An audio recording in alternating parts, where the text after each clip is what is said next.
How's it going today, guys? Little Mau here, and today we're going to be doing a little bit of a compilation video. This is going to be the highlights, the best kills, and everything fun from Season 1. So make sure you stay tuned for this, because this will be a highlight. If you didn't catch an episode, you're going to catch it here, and you're going to know what happened in Season 1. So stay tuned. Lil Mau presents Advanced Weapon Tactics, the show that tests the lethality and survival skills of weapons, with improvised tactics and truthful reviews. Do not try this at home. Viewer discretion is advised. Alright, first off, we're going to start off with the best range kill. And what would you have to say would be the best range kill of Season 1, Matt? The best range kill by far was when you were out with your friends in the country and you had the Cobra self-cocking crossbow and you shot it right into the head and it just stuck right in. Couldn't get it out. Yeah, it's a 6-inch bolt, broke the fletching off. You gotta watch this. 3, 2,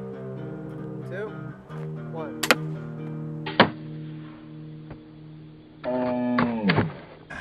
Alrighty, so Seth shot it. Oh wait, maybe it went through the nose. Did you see that? Alrighty, Adam. So what was your favorite shield from the season?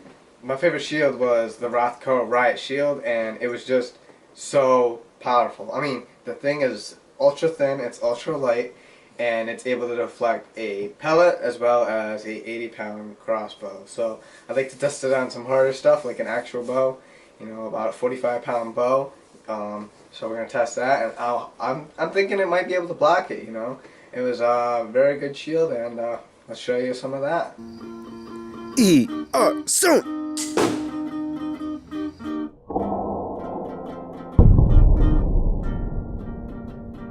So when you test weapons, they're very dangerous. You know, you could get hurt. We had BB's recoil and stuff like that. What would you have to say was the most dangerous in the show? And this is why we say, do not try this at home. The most dangerous was when we were testing out the shields, and you had your homemade riot shield, and I was bashing it with the katana, and then, you know, I went in for another strike and just shattered everywhere. And it was really close to hitting me, too. I'm surprised I didn't get hit. Yeah, I'm surprised it didn't get hit. And, you know, we didn't have any real protective gear, so that would have definitely hurt. Good thing the sword wasn't really sharp, so he would have been, you know, maybe a little bit better. But yeah, this is why we say don't try this at home. But it was pretty crazy, and it freaked me out. I didn't expect that to break. Yeah, I didn't either. I mean, yeah, $20. That's why you don't buy stainless steel here, guys. When you're buying swords, don't go for the stainless steel. It was cheap. That's why we tested it. And yeah, come to us for the reviews so you guys don't get hurt. Another thing I was surprised about was how the Chinese B3 rifle was much more silent than the Gammo Silent Cat, which brags and boasts a silent name. So I'm going to show you the clip right here, and take a close look, and you'll see which one is quieter. Alright, so we would like to revisit testing the B3 and the Gambo in the summer, so that way, you know, we can kind of get, I don't know, like different results, more accurate results, because in the cold, you know, things are different, conditions are different than they would be in the summer.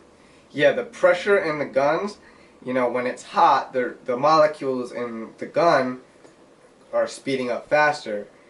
When it's cold, they slow down, and it's not as pressure filled when you shoot the gun in the wintertime. So we're going to test that again to make sure to see if it is in fact better. It might just be that the Chinese B3 was more resistant to the cold. So I do want to revisit that, and I think we'll get better results. I think we will actually be able to pierce that silicone in the summertime when it's warm and it can perform at its fullest. Another thing was that the Chinese Shanghai Sword outperformed a $200 sword. Yeah, it was pretty impressive. It was just down to that the blade was much thinner. It was also much sharper. So yeah, for $10 you really can't go wrong with the Shanghai Sword. It is just stainless steel, so it has a possibility to break, like the cheap Japanese sword that we showed, and it broke. But you know, you can't really go wrong with that sword for $10. You're not going to find much better. It's going to be better than any Walmart machete or anything like that. So it's razor sharp. It's not going to hold its edge forever, but I mean, for $10 you can get some good wax out of it, and it's pretty decent for $10. And I was actually able to chop right through the silicone, which we'll show you right here, through the skull, and it's actually able with the chibi sword, it just cut through the silicone and the flesh, not really the coconut. It did get to the coconut skull, so if he didn't seek medical attention, it would be a kill. But with the Shanghai Sword, that's a 100%. He's done. The whole skull is cracked. That guy is 100% dead. The Verona pickaxe, I was really surprised with. I mean, you saw what I did to that head. I went through one side, out the other, you know, just completely went right through it. And I didn't expect, you know, tools that we find in our garage, you know, tools that pretty much, you know, are half rusted, not sharpened, outperformed, you know, some of the swords that you've brought on the internet that are upwards of $100, $200. Yeah, they weren't even sharp, and that pickaxe was able to go through both sides of the head, and it was the hard model of the skull, you know, the white plastic skull, which is much thicker than any human flesh. So it was actually very impressive that I was able to do that. It was assembled more like a Warhammer style of weapon because of the weight.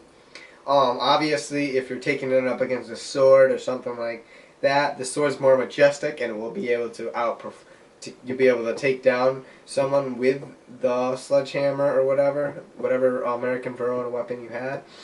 But I mean, if you're going against an unarmed opponent, they can be used as weapons. You know, they're mostly, you know, tools, but you know, we've seen time to time that you can defend yourself with these tools, and their performance does shine.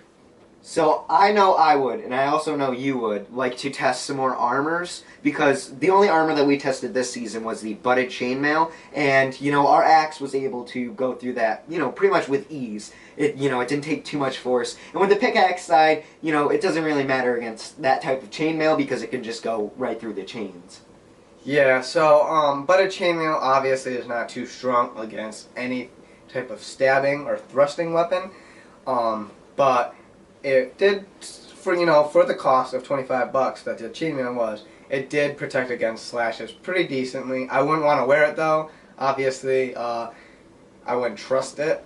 But I would like to test riveted chainmail in the future. Obviously, that's going to cost me significantly more, but that opens the door for new things that we can test. I'd like to test maybe fur and leather armor and different types of armor, plate, you know, maybe a World War II style helmet. Maybe not an actual one, but a replica because it might be a little bit cheaper. You know, different kinds of helmets, different kinds of armor, and I like to test some of the weapons against that to see what kind of results we can get. We've tested shields. I like to test shields again as well, and it just opens the door for a lot of possibilities for Season 2.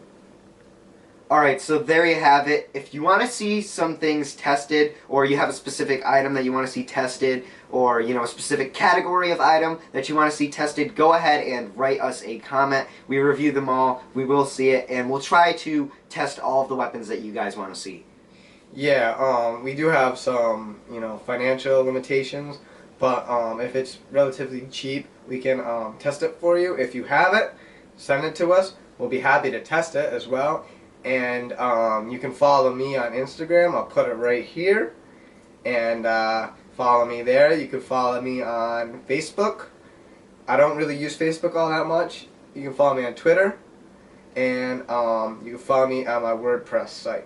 If you follow me on my Instagram, that's where I just made it, but I'm going to post new weapons that I get throughout the season, and so you can keep up on what we're going to do for Season 2, you know, get some sneak peeks, and so make sure you guys do that as well.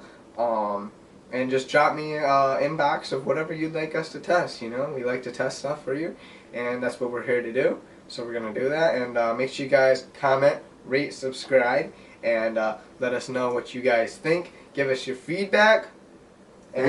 Yep, thanks for watching, guys. Yep, thanks for watching. We're going to leave the clip with another kill. Yep, 3, 2, 1.